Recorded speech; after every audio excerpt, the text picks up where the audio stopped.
Welcome to the latest edition of Inside Carolina. I'm your host, Hannah Horn, a proud alumna of the university. Well, first of all, congratulations to the newly graduated Gamecocks. The class of 2025 is no doubt ready to make its mark, forever to be Carolina. In this episode, we're going to tell you about a cool, and I mean really cool way you can support mental health services for young adults. Do you remember the Ice Bucket Challenge? Well, you may have seen that it made a big comeback this spring, but what you might not know is that it's USC students who brought it back. And as the semester comes to an end, we're just gonna stop and smell the roses, literally.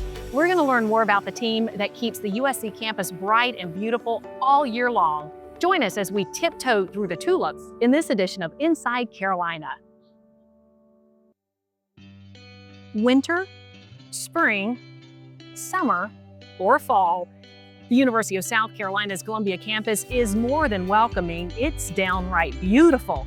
Each day, the university's landscaping team is pruning, planting, and planning, and there is no rest for the weary, for the changing seasons always bring new opportunities for showcasing campus.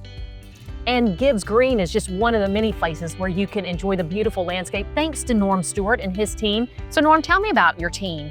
It's all about the team, honestly. We've got probably 30 people on our landscape services team. We've kind of broken it up into like a maintenance team and then a trades team. So under the maintenance team, they take care of all of our landscapes. We've got horticulturalists, trained landscape specialists, managers.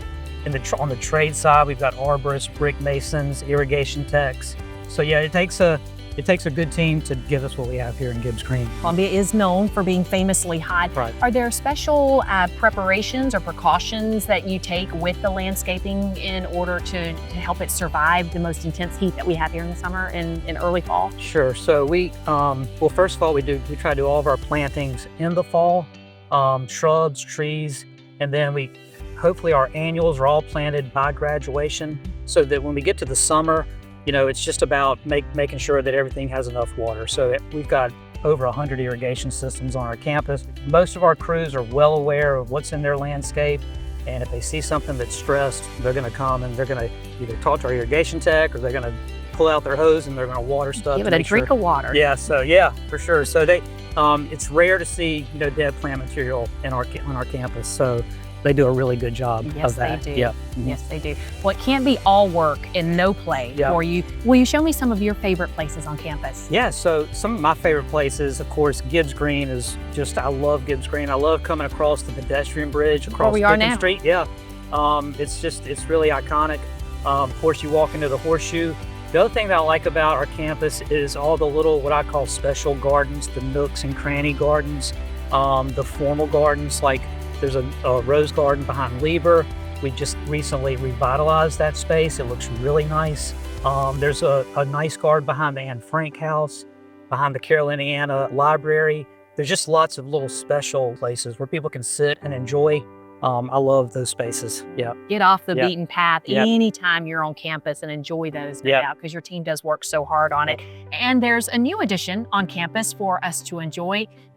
A labyrinth and garden, and I hear students feel this. They love this space. This was completed, I guess, a couple months ago. Of course, we're here between Woodrow College, Melton Observatory. The day that it opened up, when the fences went down, the kids were out here sitting. So it's a great space. Yeah, they're gonna enjoy it. Yeah, landscape beautifully, umbrellas, and this labyrinth where you can just kind of zen out during exams or a hard day, which we know these students have all the time. Oh yeah. No doubt, indeed. It's so important that there's a place for them to enjoy. Norm, thank you to you and your team for making our campus so beautiful. Thank you. We love doing it. It's a pleasure to work here, and we got a great team, and thanks for talking to us. My favorite place on campus is actually the Horseshoe. I graduated like right here in this spot. So of course I think it's the most special place on earth. Thank you so much to Norm and his team for the incredible hard work that you do. You may remember the original Ice Bucket Challenge started back in 2014, and it raised millions to fight a debilitating disease, ALS. Well, the Ice Bucket Challenge is back, and now it's focused on mental health, all thanks to a group of USC students. Now, the concept is simple. You challenge someone to get doused in ice water, all bringing awareness to mental health. The USC group behind this effort is called USC Mind. Its Instagram has more than 800,000 followers, and it's raised nearly $500,000 for the national group Active Minds. Hunter Helmley is part of that group. Hunter, thanks so much for joining us. I understand this is exactly where the Ice Bucket Challenge revived itself, right here. Yes, Tell me about it. What happened? Right here. So my buddy had the idea of bringing back an Ice Bucket Challenge. He had started this club back in February of 2024. And we really just wanted to find a way to take it off, like get the club really going. So he said, why not just do another Ice Bucket Challenge? He came up with the name Speak Your Mind Ice Bucket Challenge, and it blew up from there. And all across the country, people were doing it. It was amazing. The name of your group is called USC Mind, which stands for Mental Illness Needs Discussion. Is it named that because it really is difficult to talk about mental illness? 100%. There's a massive stigma around mental health in general. So like the number one thing about mental health is it's so hard to talk about. No one really knows what to say, or they feel like they're too masculine or manly to talk about something. So the whole Speak Your Mind, it's perfect because Mind's our club, yes, but Speak Your Mind, just say what's on your mind. So it happens all the time. Like we have buddies that we'll just sit down and talk to just about how they're doing. And it really does work. You can see a difference in people when they're getting it off their heart and they're not just keeping it all in there and letting them eat them alive. And you use the hashtag Speak Your Mind with all of your Ice Bucket Challenges, is that right? Yes, correct. Now, there have been some really famous people doing this Ice Bucket Challenge. Of course, Coach Beamer, we saw him, Jenna Bush Hager from the Today Show. Correct. Any others? We had Peyton Manning, his brother Eli Manning, Lane Kiffin, the head coach of Ole Miss. It blew up. It was crazy just watching it. We would wake up in the morning and just see like mention from Peyton Manning. You're like, oh my gosh, did he really just do it? So it was really cool to see it blow up like that. So how can I help? Well, you can do it yourself if you're up to it. The Ice Bucket Challenge. Correct. Oh, goodness.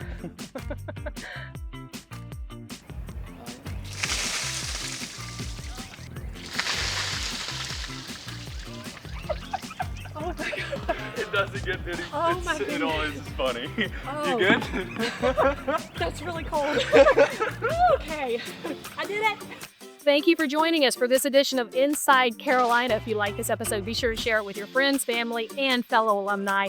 And I challenge all of my Gamecock friends and alumni, hashtag Speak Your Mind, take the Ice Bucket Challenge. We'll see you next time, Inside Carolina.